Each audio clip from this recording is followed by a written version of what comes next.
Shalom, queridos! O dia de hoje eu separei para falar sobre um tema extremamente importante e um tema que me perguntam muito, é um tema que as pessoas ainda elas não sabem definir exatamente o que é.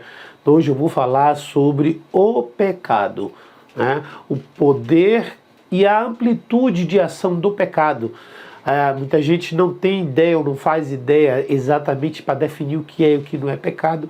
Então as pessoas elas levam situações que não são pecaminosas como se fossem pecado e situações que são pecaminosas como se não fossem pecado. Então se você ainda não me segue, aproveita aí para clicar, para me seguir, ou seja no YouTube, ou seja no Instagram, onde você estiver, aperta aí, vai lá no meu perfil, dá um like nesse vídeo, compartilha com o máximo de pessoas possível. Então vamos lá, vamos começar o nosso vídeo. O poder e a presença do pecado. O pecado não é meramente uma ação. Pecado é uma escuridão da alma, né? É uma ilegalidade que encontrou refúgio no coração humano. O pecado é o veneno da serpente fluindo pela humanidade, pulsando rebelião contra Deus e tudo o que Ele é. Ninguém escapou desse veneno, desde o primeiro filho de Adão, que assassinou seu próprio irmão, até a pessoa mais inocente de nossos dias. Todos pecaram, sendo Jesus Cristo a única exceção a essa que é uma verdade absoluta. Jesus descreveu o pecado como o senhor de escravos que leva as pessoas a cometerem atos de pecado. Está lá em João 8, de 32 a 36. Essa presença maligna é o que contamina uma pessoa.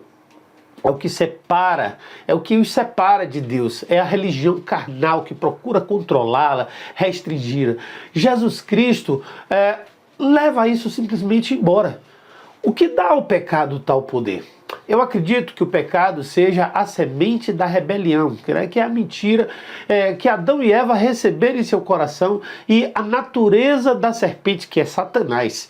É como uma única célula de câncer que nunca para de se espalhar. Não há cura até que todo ele seja retirado. O poder do pecado está em sua presença.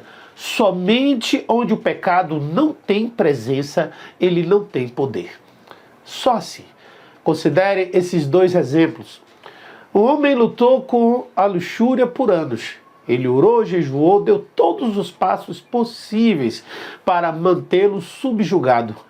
Há muitos lugares que ele não irá, não porque sejam lugares pecaminosos, mas porque as luxúrias dentro dele tão facilmente revivem e começam a guerrear em seus pensamentos e imaginações, que até agora esse homem se impediu de satisfazer os desejos impuros que estão dentro dele. Ele nunca cometeu um ato de adultério ou fornicação e não participa de pornografia. Esse homem tem poder sobre a concupiscência, as concupiscências impuras que estão dentro dele. Mas é uma batalha constante que nunca cessa. Nos melhores momentos, a impureza parece estar adormecida, mas está sempre pronta para reviver e para rugir. Outro homem não luta com essas coisas. Ele enfrenta os mesmos testes de viver neste mundo com todas as oportunidades para atos pecaminosos que são comuns, né, para todo mundo.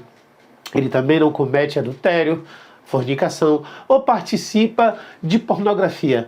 Na verdade, ele nunca sequer contempla tais coisas. Simplesmente não está em seu coração.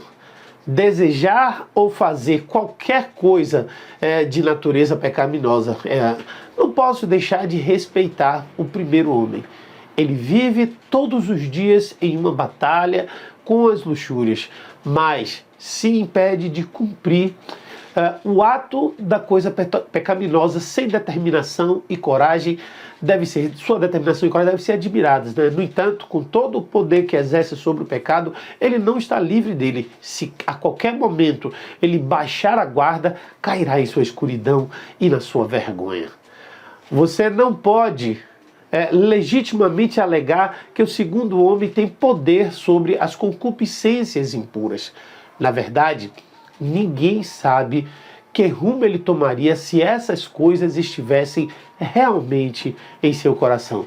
Ele seria fraco ou seria forte? Ele pode falhar no primeiro encontro, mas este segundo homem não precisa de força para vencer a impureza, porque ela não tem lugar em seu coração. A verdade é que ninguém precisa de poder sobre o pecado se ele não estiver presente neles. Sim, como somos enviados pelo Espírito Santo, ele nos é dado poder para pisar serpentes, escorpiões e sobre todo o poder do inimigo. Está lá em Lucas 10:19. Mas este é o poder sobre as coisas que resistem à obra de Deus, não as coisas que estão dentro do nosso próprio coração e fazem parte da natureza. Enquanto andava sobre a terra, Jesus foi em tudo tentado como nós, mas sem pecado. Está lá em Hebreus 4:15. Sem ser tentado significa que você é testado. Isso não significa que você está sendo seduzido por algo. Jesus não desejava o pecado, mas foi testado no mesmo mundo em que vivemos. Os resultados desse teste revelaram que, embora o pecado estivesse ao seu redor, não havia presença nele. Jesus confirmou isso dizendo: daqui em diante não falarei muito convosco, porque vem o príncipe deste mundo e nada tem de mim. Está lá em João 14:30. Cristo não veio para nos dar poder sobre o pecado. Ele veio para tirar o nosso pecado. 1 João 3:5. Seu sangue lava a contaminação do pecado do seu povo. E quando Jesus disse: vocês encontrarão descanso para as suas almas, está lá em Mateus 11:29, ele estava prometendo o fim da guerra e não o início de uma luta ao longo de toda a nossa vida, né? Enquanto você buscar poder sobre algo que está no seu coração ou na sua natureza, você está se preparando para uma batalha que nunca terminará. Jesus nunca disse que lhe daria poder sobre o pecado. Ele disse: portanto, se o Filho vos libertar, verdadeiramente sereis livre. Quando Cornélio e os que estavam com ele foram cheios do Espírito Santo, Deus já havia, em um momento de tempo, purificado os seus corações pela fé. Atos 15:9. Através do sangue de Cristo, o pecado perdeu sua presença neles. Portanto, não tinha poder algum. Você entende agora? O pecado, Cristo remove o pecado da sua vida. Creia nisso. Se você creu nessa mensagem, se você quer essa mensagem na tua vida, você pode fazer uma oração comigo nesse momento. Senhor, apresento a minha vida diante de ti e te peço que limpe o meu coração de todos os pecados. Não para que eu possa lutar com eles, mas que simplesmente para que eu não precise lutar contra eles, porque eles já foram vencidos por ti na cruz do Calvário. E o teu sangue me purifica de todos os pecados. Em nome de Jesus. Amém. Deus abençoe.